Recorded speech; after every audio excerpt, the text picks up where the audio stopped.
Welcome to the aggressive life. Today is a banner day. It is a banner day. I am utterly giddy, totally giddy over who I'm going to be with. I'm going to tell you right now. I'm going to tell you right now, of all the things that you could listen, all the people you could listen to, this is the thing you want to listen to now. This is, in my opinion, maybe the most important person that you may listen to all week, maybe all year. I have an incredible guest for us today. I have Dr. Francis Collins. And someone's saying, who in the world is Dr. Francis Collins? Let me tell you who this guy is. Let me tell you who he is. Number one, he rides motorcycles. I cannot wait to have a motorcycle conversation with this man. Number two, he is a foremost authority on matters of faith and science. This guy has a genuine Christian faith, and he has the chops that any scientist would salivate over. He has been appointed by former President Barack Obama to head the National Institute of Health. He led the Human Genome Project that mapped DNA.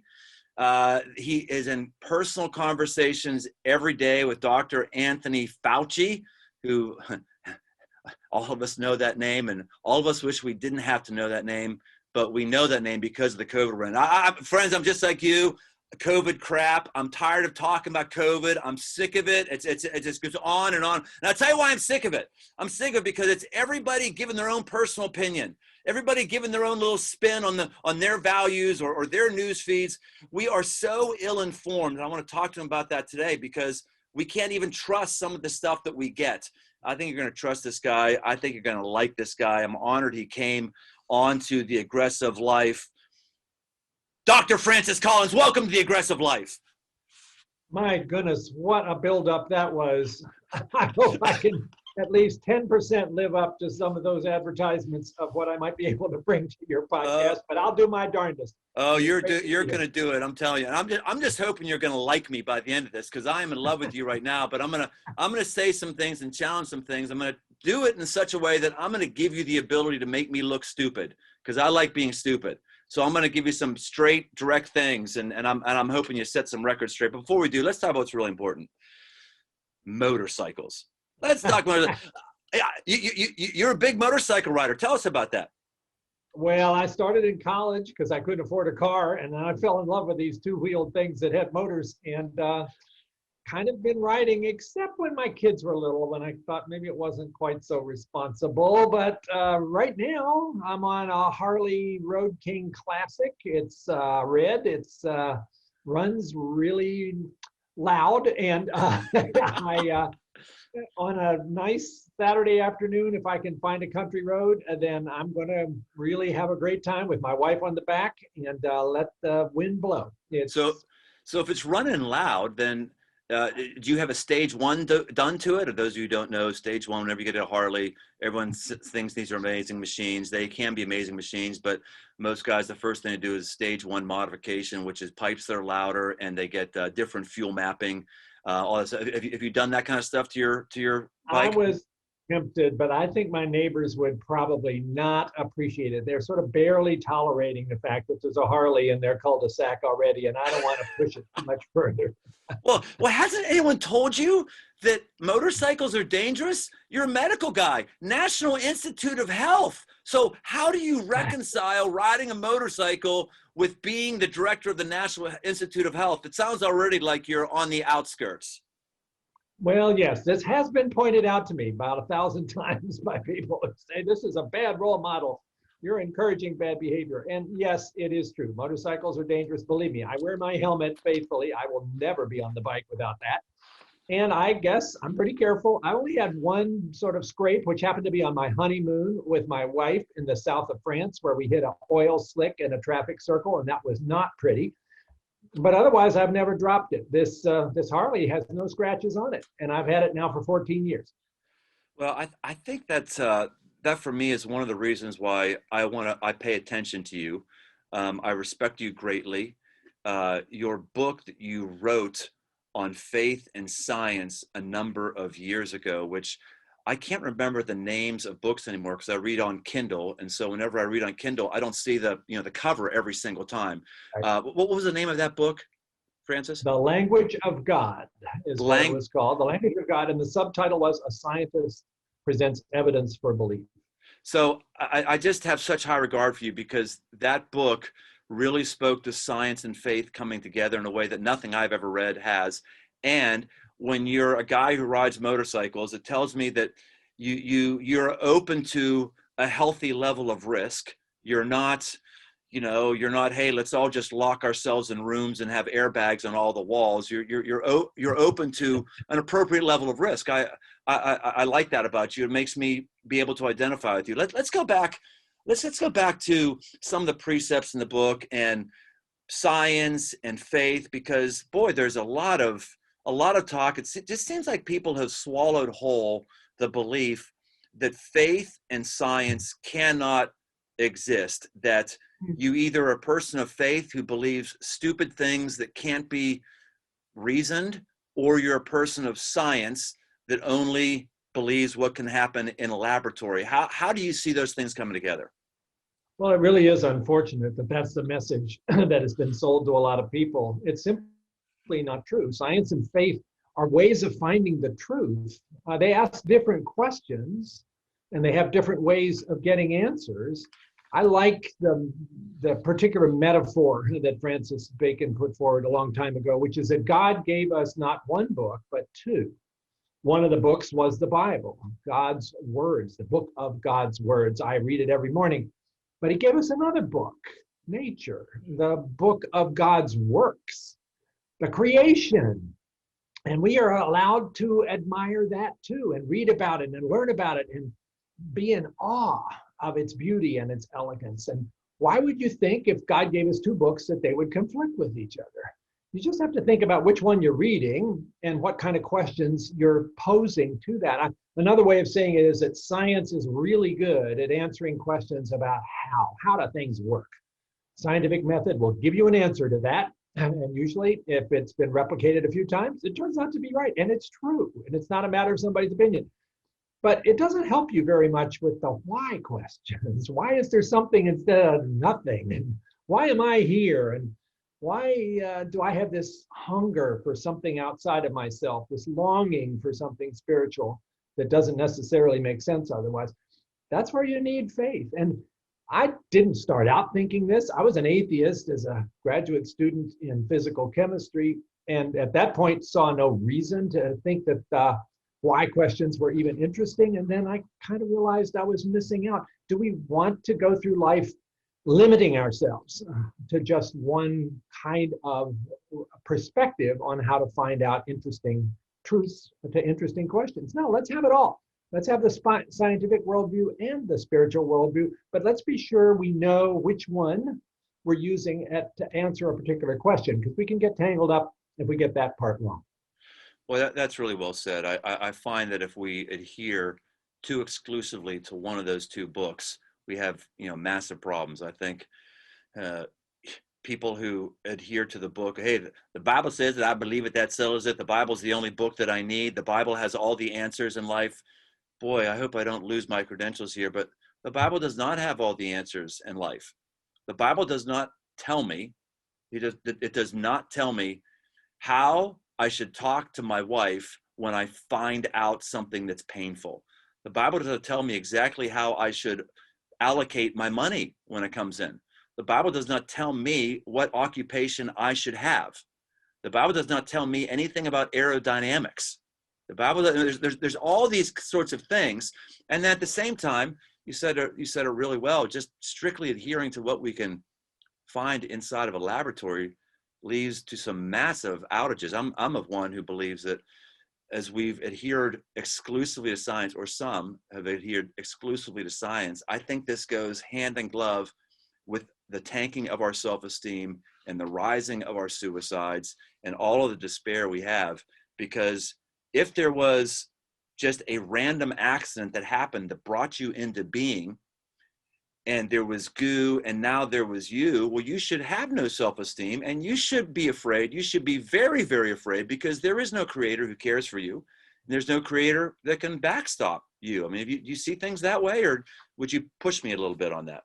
No, I think that's exactly what I hope people will come to recognize is that there's such joy in being able to figure out how to harmonize your view of nature through science and your view of God through faith, because those actually fit together really, really well. I bet a lot of people listening sort of had that feeling that, yeah, I don't really think that science has to be atheistic. And I don't really think that people who are believing in the Bible have to be against science. There must be a way to put these things together. It seems like this is all something God has given to us. Well, there is. And that's what I try to write about in that book. And I think over the course of the past 15 or 20 years, there's an increasing sense that this is a solvable problem. When I started this foundation called BioLogos 12 years ago, there really wasn't a place where thoughtful Christians who wanted to debate the issues about science and faith could go. You would find the people advocating for extremes and doing a lot of mudslinging and saying bad stuff about each other. Now with that, which is biologos.org, if anybody wants to go and look it up, there is some deep thinking going on about how to wrestle with the questions about origins, about age of the earth, about questions about where morality comes from. All of these issues that I think people of faith and people of science have a lot to say to each other, and now they have a chance to do so in a civil, respectful way. So I'll give you one hot topic on science and faith, just so people can get a sense of how you wrestle with things. The Bible seems to say that God created the earth in 6 literal days. Well, it doesn't say, it does say that on the first day God did it, on the second day God said that. And an old guy by the name of Bishop Usher, a few millennia ago, calculated all the people that were in the Bible and how long they lived, and came to the conclusion that the earth was, I said a couple centuries ago, said that the earth was therefore 6,000 and some years old. So that's what the Bible says. Or does it say that? How do you reconcile that with all of what science says and all of the canyons and caverns and all that stuff? How's that all fit together? Well, let's be clear that people have wrestled with that question ever since the words were first put down for Genesis 1. Exactly what was this trying to say? Does that word yom mean a literal 24-hour day? And how could you have a literal 24-hour day before the sun came into being on day 3? So there's a lot of issues there that even before science came along and weighed in here on the age of the universe, people didn't agree on. I'm a big fan of St. Augustine. He was obsessed about this. He wrote a lot about Genesis and how we should interpret it, and is this 24-hour day or not. And ultimately, he concluded from his perspective that there was no real way to know what the right interpretation was. In fact, he had this strong exhortation that we as Christians should be careful not to attach ourselves to one single interpretation on the chance that science might come along and say, well, that doesn't really fit anymore, and then people would lose their faith. Well, here we are. He warned us of this in 400 AD. And yet, for reasons that are not entirely understandable, a lot of American churches have attached themselves to that literal reading of 24-hour days and Bishop Usher's timing to say that the earth has to be less than 10,000 years old. And frankly, as a scientist, I can tell you from many different directions that we have accumulated over the past many decades, that simply can't be right. The Earth is more like 4.7 or 4.8 billion years old. The universe is more like 13.8 billion years old. Those are very solid numbers. I don't see that that conflicts at all with what I read about in the beginning. In fact, it's actually beautifully symmetrical and synthetic, but it does not allow one to attach yourself to this young Earth perspective because it simply won't hold up. I wish people would read John Walton's book about the lost world of Genesis 1 and try to imagine what Genesis must have read like to the first audience for whom it was written, and begin to realize that we as Americans, with all of our context and all of our ways of thinking about what's history and what is more metaphor, we have changed the view of what those words meant in ways that the original readers never would have thought of. So that would be a strong recommendation. All the books of John Walton, who's a very distinguished Old Testament theologian at Wheaton College, has really opened my eyes as to what really might have been the intention of that we've lost along the way because our culture has changed so much. I'm going to try to push everybody a little bit today. I'm going to try to push people who are leaning towards the faithlessness side. I want to push people who are leaning towards the faith side. I want to push people who think that COVID is a big deal. I want to push some people who think that COVID isn't a big deal. Here's my first little push on folks who are big Bible adherents. You just rattled through something really quickly. I want to make sure people understand. If that first creation account was talking about literal 24-hour days, as I keep going back. Do I want to call you Dr. Francis Collins, or I want to call you Francis? How would you? I have such respect for you. I'm going to call you whatever you want. What do you like me to call you? Call me Francis, please. If I can call you Brian. Okay, please. No, I hate when someone says Pastor Brian. No, don't call. No, I'm Brian. So yeah, what he said there is that if the sun doesn't come up, isn't created until day 3, the way we mark time is obviously the sun coming up, or the earth revolving around the sun. The day isn't even created. The way we measure days isn't even created till day 3. Even before that, before those 7 days are happening, it shows that the Spirit of God is hovering over the waters.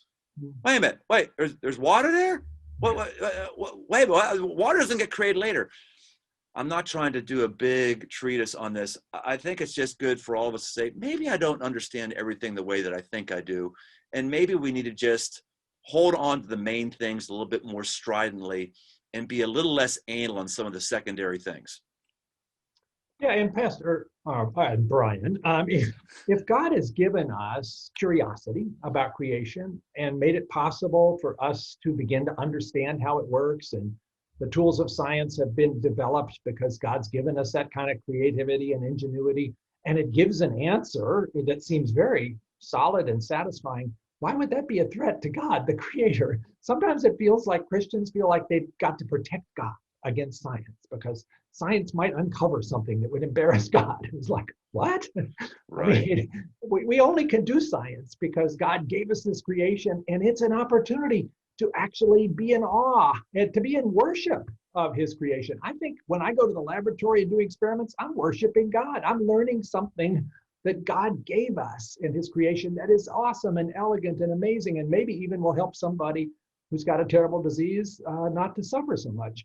Isn't that a good calling to embrace? And why should we feel like that would be a threat to the Almighty? Is there anything that you've learned in science that is a threat to your faith? Anything you've had a hard time reconciling? I don't really think so. I mean, there are ethical issues that we encounter that certainly, for me as a person of faith, take on special significance, because I do think of human beings as deserving of particular spiritual attention and having particular connections to God. And so anything that involves an ethical manipulation of an embryo or of a human being is something I'm going to feel pretty strongly about, and that may separate me out from those who don't have a faith perspective.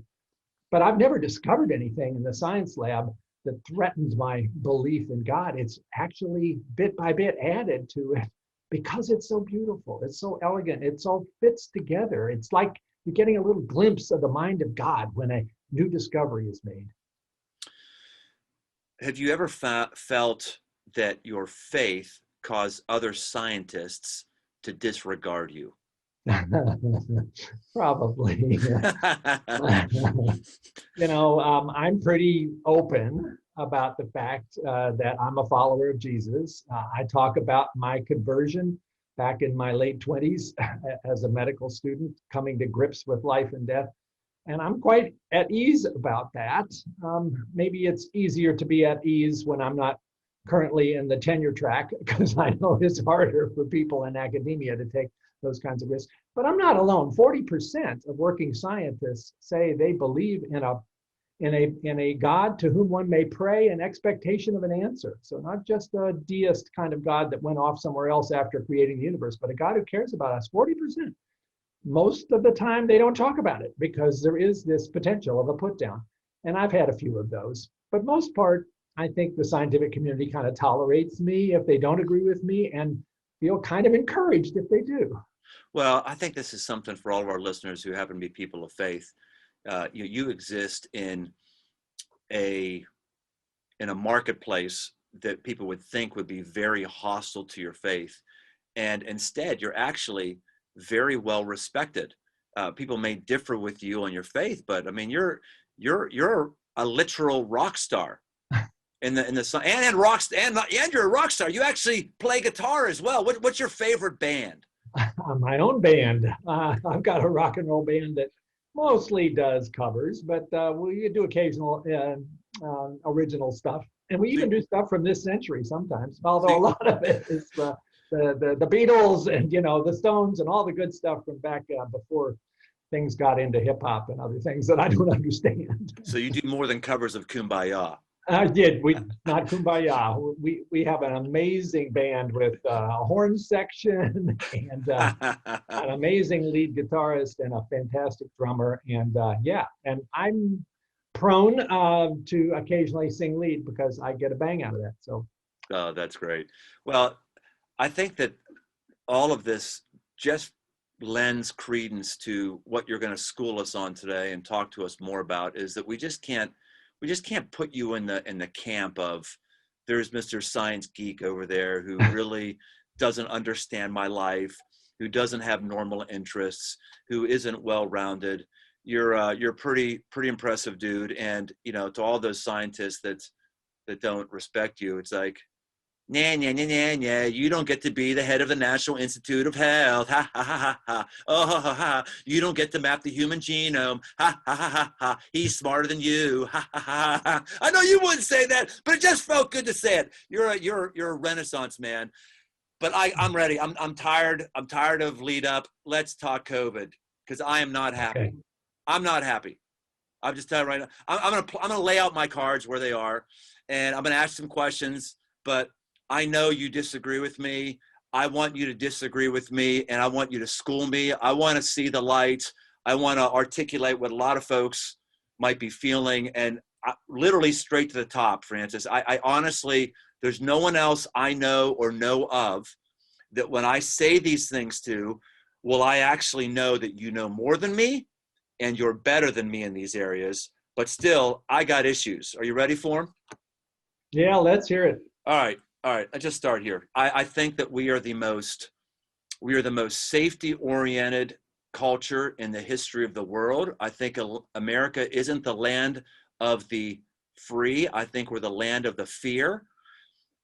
My Aggressive Life listeners have heard me go on this many, many times. We're the most safety-oriented culture in the history of the world. We have more seatbelts. We have more helmets. You can wear a helmet on your motorcycle if you want. That's fine. But when we start putting helmets on people on one-speed bikes, or even on youngsters who are on tricycles inside of their basement, I think we got a problem. I think we got a problem that we have more insurance policies than we've ever had before. We are the most medicated culture in the history of the world. And by the way, I believe in the science of chemical imbalances. I am pro-drugs. I am all that, but not to the degree that we have. It's like, I'm feeling feared, pop a pill. I feel like this culture that we have was custom made for COVID and custom made for overreaction. I am a pastor. I pastor the largest church in Cincinnati. You could count on one hand probably the churches in the country that are larger than ours. I haven't done a funeral for COVID yet. No, none of our staff has done a funeral for COVID. I haven't talked to, I know a pastor just did one, but it was cancer related stuff. I'm not saying the statistics are lying. I think one of the more telling statistics I saw yesterday, or I did some digging on it myself, is if we take a look at 2018 and 2019, the number of death certificates, we take a look at death certificates in 2020, and we just give December the same number that we had in November, which could be off or something like that. There's 331,000 more death certificates this year than previous years. That's not good. That's certainly not good. That's significant. That's like, World War II death kind of numbers. But, all the normal things that then people say after this, which I'm sure you've heard, and I want you to kind of school us on. A lot of those folks might have died next year because they had massive health complexities. Every life matters. Every life that's in the womb that matters. Every life that's in the nursing home matters. All of them are precious to God and we should protect all of them. But boy, I look at this sometimes, Francis, and I go, are we overreacting a little bit? Are we? I got a buddy of mine who works in rehab. He said normally this time of year he would have had 20 funerals by suicide, and now he's had 70 by suicide. The Science Monitor came out and they said just last month that we're 3x over what we were on depression and anxiety of last year. What do you make of this? Are we overreacting to COVID? Well, I take your point that we are a very fearsome society, and we do things that reflect that in a lot of ways. It always amazes me when I go out for a walk, which I used to do, and see these signs warning you that, the bridge might be slippery if there's snow and ice. Don't people kind of know that that's probably what happens when there's snow and ice on the bridge? So yeah, we've overdone that part. But Brian, I got to say, when it comes to COVID, I don't think for the most part we've overdone it. This is the greatest threat to the health of our nation in 102 years. And if we don't take it seriously, tens of thousands of people will die that didn't have to already. Probably tens of thousands have died that didn't need to, because we've done a poor job of being really systematic in our response to this. We've been scattershot. Yesterday, 3,400 people died of this disease. Okay, you could say a lot of them were over 65. Well, I am too. And a lot of them may have been in some assisted living facility, but they weren't supposed to die yet, and they did. That's more people than died in 9/11. Every day we are losing a group of people like that. That ought to be enough, it seems to me, for us all to say, what can we do individually as people of faith to try to be part of the solution and not part of the problem? And we've not been entirely consistent about that, I have to say. And the science about what we need to do to intervene has been evolving, so that you haven't seen exactly the same message on day one that you see now in the middle of December. And people have looked at that and said, well, that's because they don't know what they're talking about and they're making stuff up. No, it's because we're learning about this diabolical virus and all the things it can do that we didn't expect, like infecting people who are fine and having them go out and be a super spreader and infect a lot of other people. We didn't see that one coming, and there it is. So yeah, I get it that people are sick of this. People are depressed and discouraged. The economy is in the toilet. People have suffered greatly, and we're still in the middle of it. But the virus doesn't care. We're sick of it. It's having a national party, and it is having a great old time right now. And the more we're careless and the more we're ready to just sort of say, oh, the hell with it, the more the virus is going to have its chance to take lives that shouldn't have been lost. Well, and part of what's so difficult too is you just don't know who to listen to. It's like all of us have our feeds and we're listening to our favorite news sources that all have their favorite personalities as trot out and all have a different spin and twist on the data. Yeah. And I saw in that Science Monitor article I referenced earlier, they said that this is part of the stress levels. We don't know who to listen to. We don't know who to trust. And I'll just say right now, I do trust you. I trust you. Your book was very formative on me when I read it, all those years ago. Whenever I followed you in a news article or something else, I've always went, hey, there's some clarity there. So I do trust you. And that's why I wanted to have you on to give us just kind of no bullshit. If I could just say that. You said hell, so I'll say no bullshit. If I could just listeners, look, I don't know where you are right now. I don't know where I am right now. I have a feeling I might be different when I'm done talking with Francis here, but this is critical. This guy is not a pawn of the left. He's not a pawn of the right.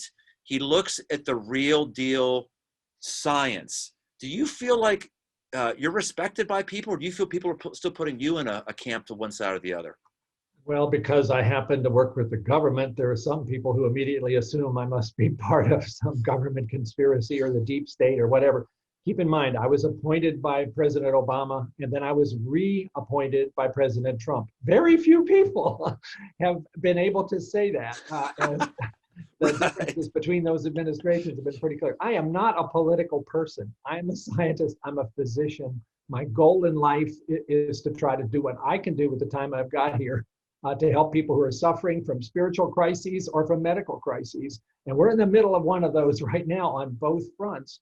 And if I have the chance to share some of that real information, not the conspiracy theories, not the stuff that's all been twisted by somebody's political agenda, and there's plenty of those out there, well, that's what I'm called to do. So I'm glad I'm talking to you, Brian, and I hope people are listening to this who might be willing to kind of hit the reset button on everything they thought they knew about COVID and say, okay, what are the real facts and what should we as people of faith be doing ourselves right now here in December of 2020 to try to get through this, because we need to get through this. So I have no interest in going back and second guessing what we've done as a country or not done at this point. I have no interest in that.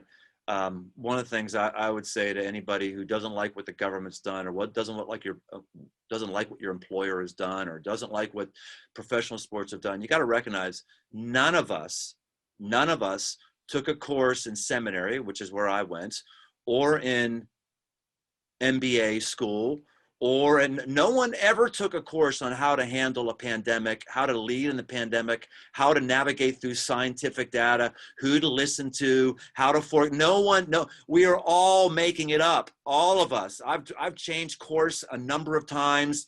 I've said we're going to do this, and then I changed my mind because new data came in. So I really have zero interest in criticizing what the governor has done or the president's done or what this president, that's done. That's done. All I want to do right now is just go, hey, look, all of us have done as best as we can, and very few of us did a really, really good job at it. Those of us who have leadership responsibilities. That's one on the bridge. But going forward, Francis, now, what's the real skinny now? Like, how are you forecasting forward what this disease is going to do over the next several months, I hate to even say it, years? I don't know. Tell me what we're looking at right now. So the next 2 or 3 months are going to be really bad.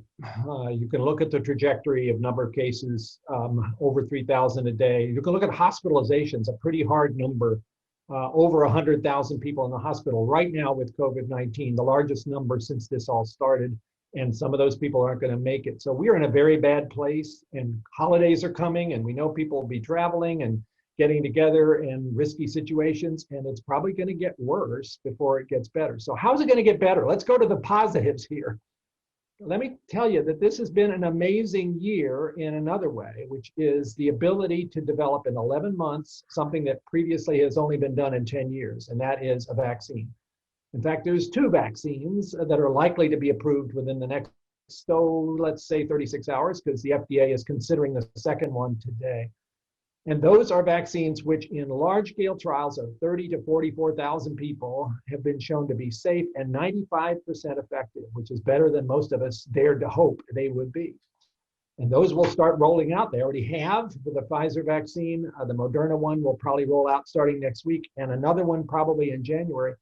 And so if we follow that course, as they make more and more of these doses and get them distributed, we believe we should be in a position for every American to potentially get immunized by early summer.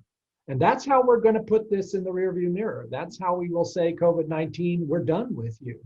Because without that, this will go on potentially for years. And yet, Brian, I want to talk to you about this. When I look at the polls and I see how many people say, I don't want that vaccine, I'm not interested in that, it's a pretty scary number. And a lot of them are Christians who are suspicious about all this, or have heard various stories that this vaccine has something toxic in it, or Bill Gates has put a chip in it, or some of these conspiracy theories are amazing. We all know the Democrats are putting a chip in it. We all know the Democrats are putting a chip in it to brainwash us to vote Democrat the rest of our lives, right? This is nuts. This is crazy stuff.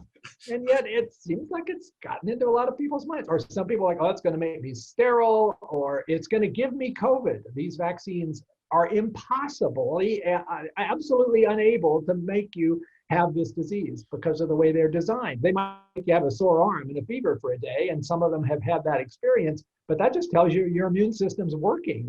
That's not a side effect, that's an effect. That tells you it works. But why is this, Brian? What's going on here? Why are Christians, of all people who are devoted to trying to help those who are suffering and to reach out and be part of healing, Why is there such a strong resistance to something that is a gift from God here to get us through this? Well, I want to dig into the vaccine big, but first I want to cross one more a bridge before we get there to help me and others like me. Still help me understand how this is going to get worse, because a lot of us don't know anybody who has died from this. A lot of us are in states or cities or in restaurants where people aren't wearing masks and we're not seeing awful things. Just speak to that, if you will, because some of us must be in a bubble because we're not feeling the effects, the health effects, or seeing the health effects as much as somebody else might. Why do you think that is? Did you know anybody who died in 9/11? I did Does that not. mean does that I mean did. it didn't happen? Hmm. 1% of Americans, roughly that, have been sickened by this illness, and 330,000 roughly have now died. That's an incredible toll. And yet, it's still the case. It's a big country that many of us don't necessarily personally know somebody who's died. I know people who've gotten sick Yes, and I have do been too. pretty sick, but they've gotten Yep. better. I mean, I know the president got sick and he was pretty sick. But is that what we require as Christians? And until I've seen somebody die, I don't think this is serious. There's something wrong with that kind of approach in terms of trying to size up the facts of the matter. Look at the evidence. Look at the 3,400 people that died yesterday, and they really died, and they really died of this virus. Isn't that enough to say this is a serious threat to our country, and we ought to be doing everything we can to keep it from getting worse in the next couple of months before the vaccines kick in and we start to have a rescue? Boy, you just So stumbled on what something does that that's, well, that's a fascinating point. Yeah, you're right. I guess I'm being inconsistent because if I'm saying I haven't seen it and therefore it doesn't exist, I guess I'm being a scientist who would then criticize my faith and say, well, I haven't seen you sensing the presence of the Holy Spirit, so then it therefore doesn't exist. I hadn't thought about that before. I guess mean? wow. Darn you, Dr. Francis Collins, darn you. I don't like you making me feel like I'm stupid. I don't like that. Wow, that's deep. Okay, all right, keep going. I'm not liking my medicine so far, but keep going. All right, so let's try to set aside any argument that this is not really serious, or worse yet, that it's all a hoax. It breaks my heart when I hear about people dying or close to dying in the ICU who deny the fact that they could possibly have this virus because they were told it was a hoax. They've been sold a terrible, tragic lie. This is a serious virally induced pandemic. So, okay, what do we do about it then, Brian? What should each of us, I mean, if we're not in the circumstance of being in a hospital taking care of patients, how do we actually limit the damage here? Well, it just comes down to the fact that this virus is all around us, and I might have it right now and not even know that because a lot of people won't have symptoms, but I might be infectious. So if I go outside later on today to see somebody, I'm going to put on my mask because I want to keep from potentially infecting that person without intending to. And that's a simple measure. Now, you will say, oh, we're all so fearful. Well, this is a good reason to be fearful. And this is a simple thing you can do. And that mask, you know, Brian, it breaks my heart. The masks have been turned into political symbols. They've been turned into evidence that people are invading your personal freedom. No, that's not right. That mask is simply a life-saving medical device. Think of it that way. If you had the chance, if somebody had a cardiac arrest and you knew how to do a defibrillator, would you use it? Well, of course you would. Well, this is your defibrillator equivalent. It's a medical device and it will save lives if you just faithfully put it on. Why is that so hard? And why has it become so controversial and so political and so full of anger and resistance?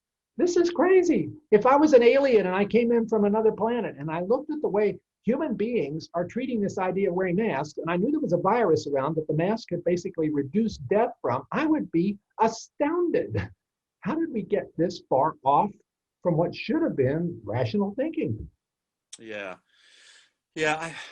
I just my personal take is the church I lead. we've pretty much gone by the book with all the guidelines. We shut down when everyone's saying we should shut down.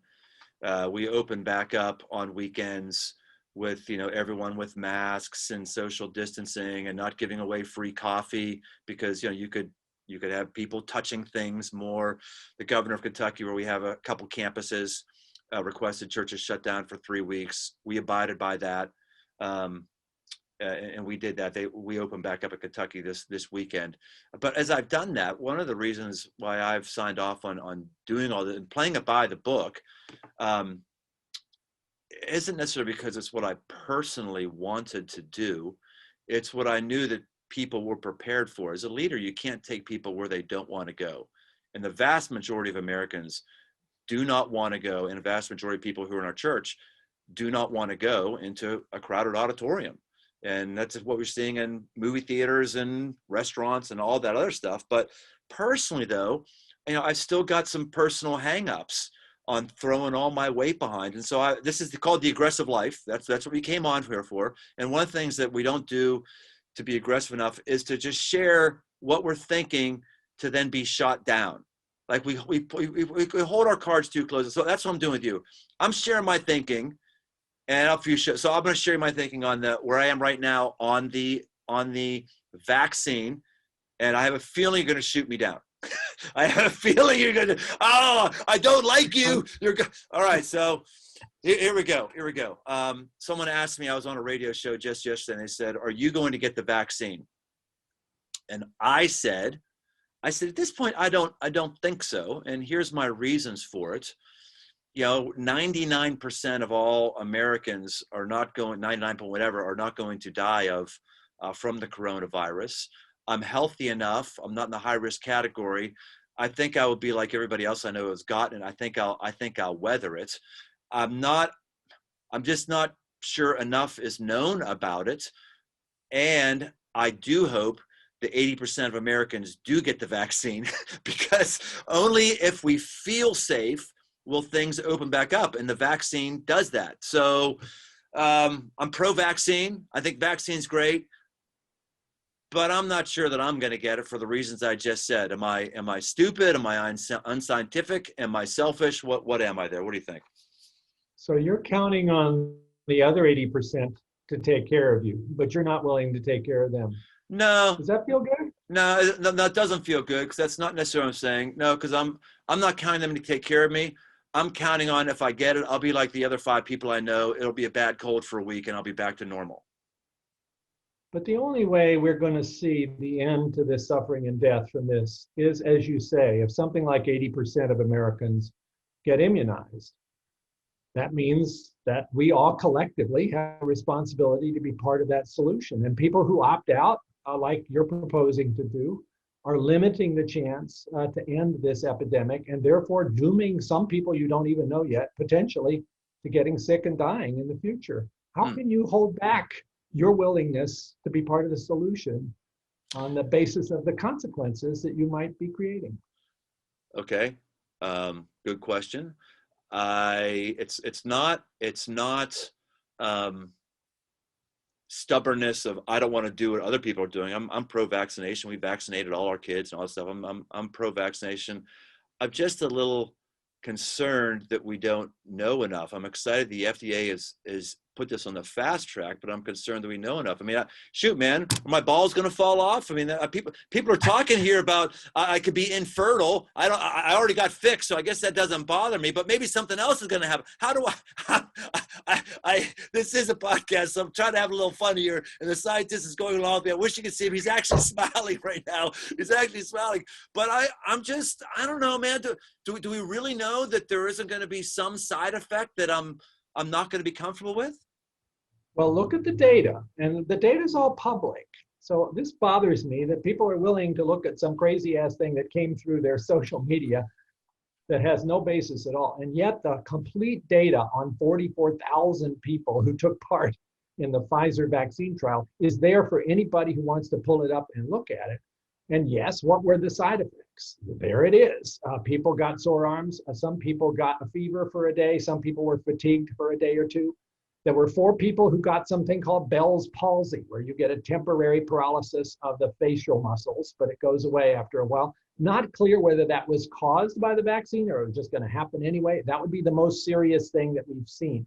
And then there have been a couple people who had an allergic reaction once they started distributing this, but that happens with almost any vaccine. So that's the actual data. Now, I can't tell you that 5 years from now, the people who got one of these vaccines might not, 1 in a million of them, have some side effect that we hadn't been able to predict. You can never say that about any intervention.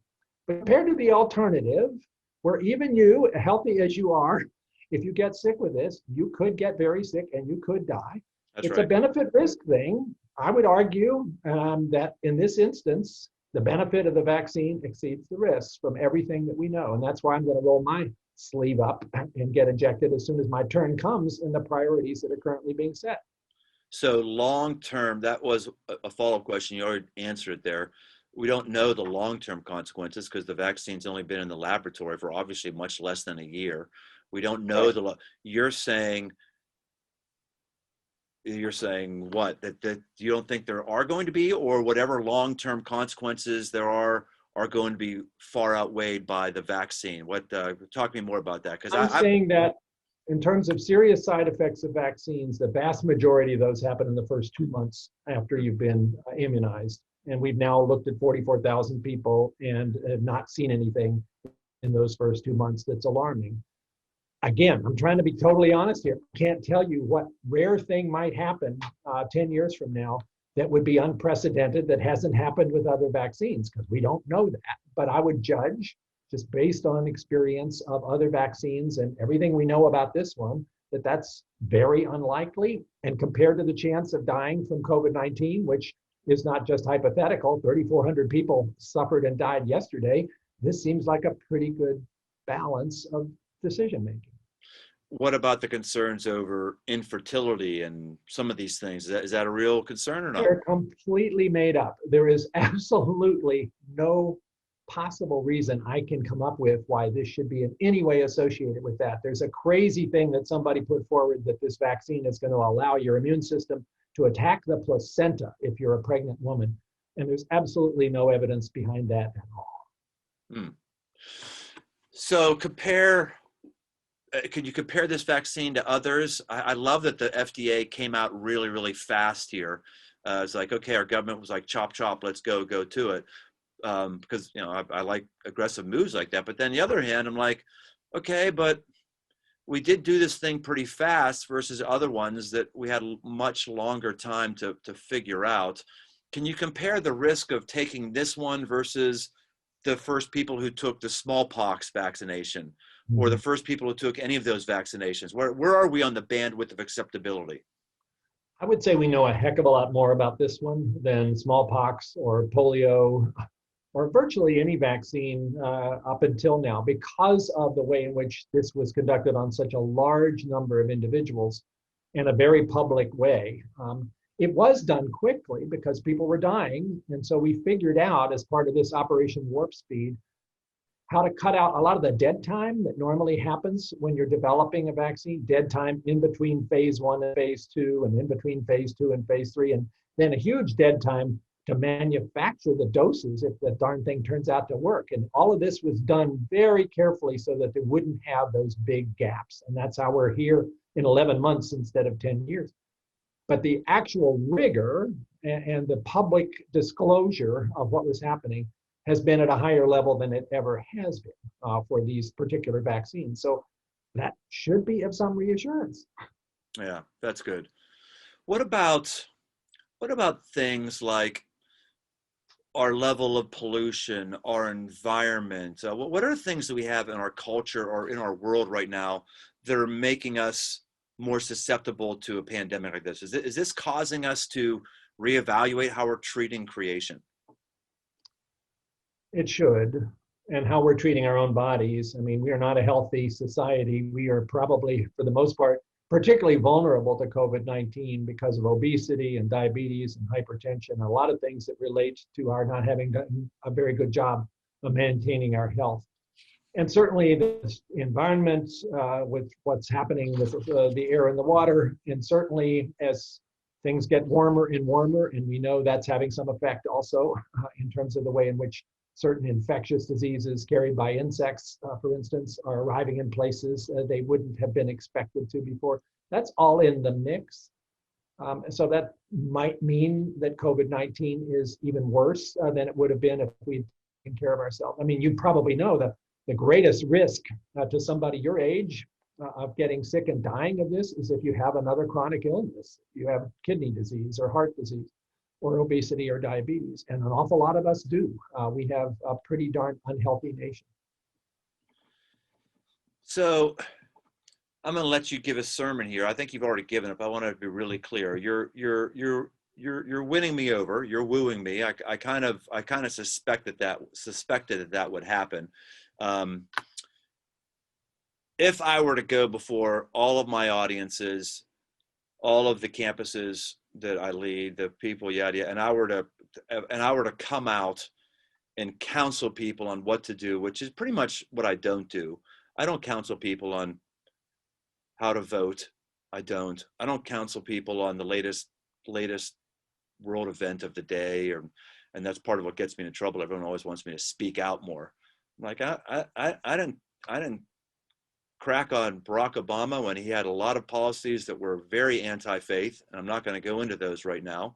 But I didn't crack on Donald Trump for having a lot of policies that are anti-faith. I know that sounds shocking to some Christians.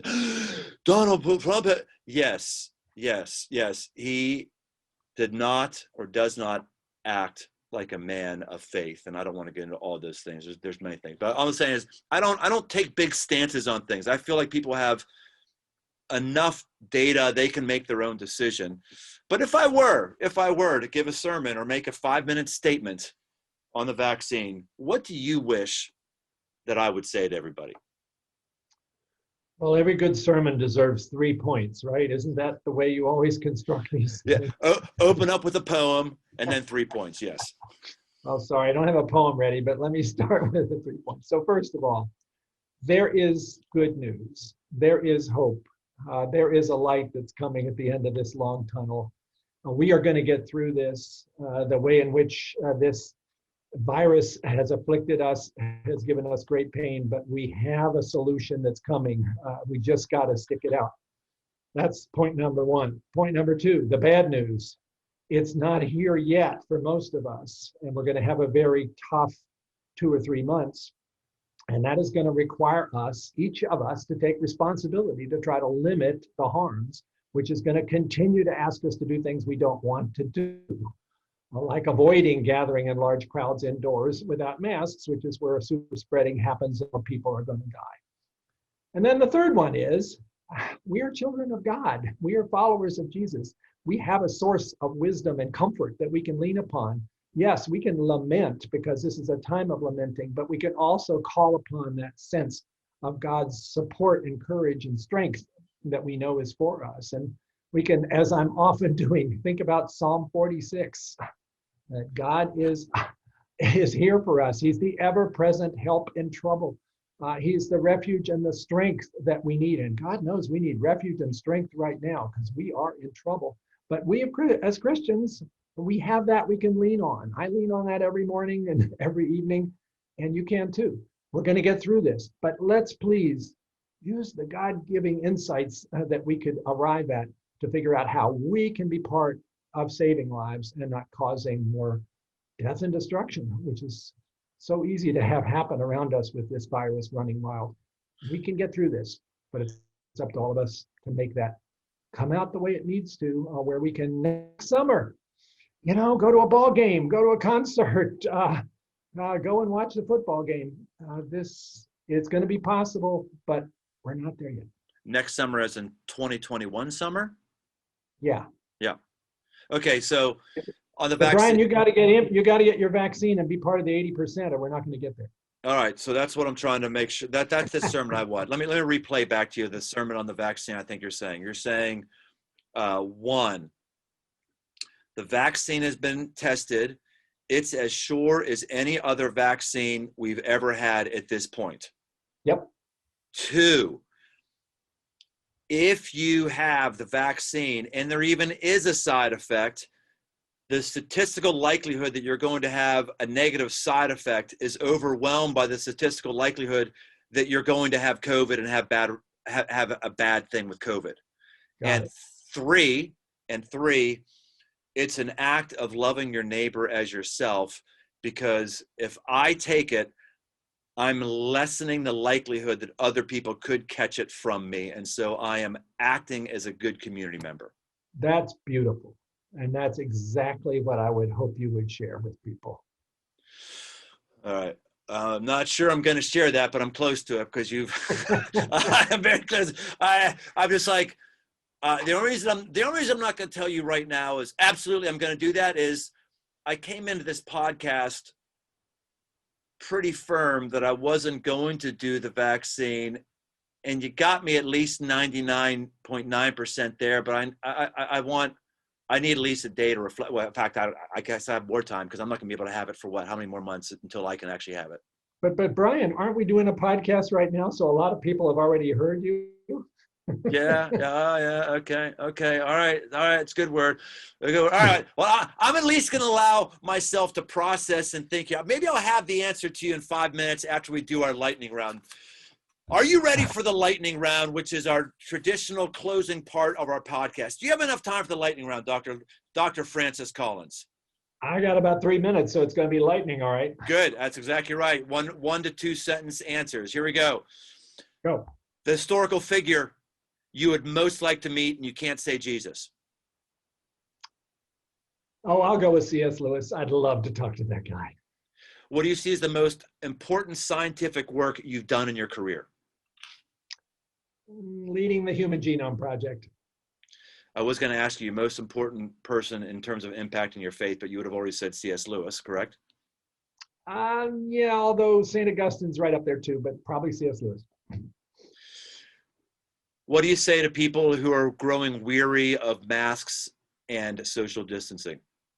I'm totally sympathetic because I'm weary too. But if you care about your neighbors, your family, your grandparents, then keep it up. We're going to have to stick with this a few more months if you want to save lives. Thing you're most excited about that's being worked on in the realm of science?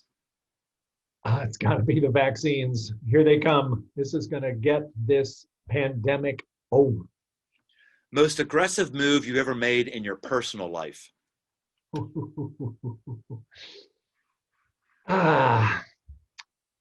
Well, I guess having the courage to ask my wife, Diane, to marry me after I had a failed first marriage and thought I was probably not the greatest gift to women, or to her anyway. That's good. You're a good man. All right, Francis, is there anything you want to say that we haven't talked about yet? Just anything for you, like, hey, I got to make sure I say this. Anything else? Well, I can say how refreshing it is to have a conversation like this, where we're not beating around the bush or pretending to have attitudes that we don't really have. And let's just keep doing more of that. And I'm so glad in your church and here in this podcast, that's the approach you're going to take. Because I think that's what we're called to do, is to really wrestle with issues respectfully in a civil way. One more plug for biologos.org, by the way. It's a place where you can see more of that going on about science and faith. But this has been great, so keep it up. Well, I also want to just tell you, you made a believer out of me. I'm going to go public right now. I'm going to get the vaccine.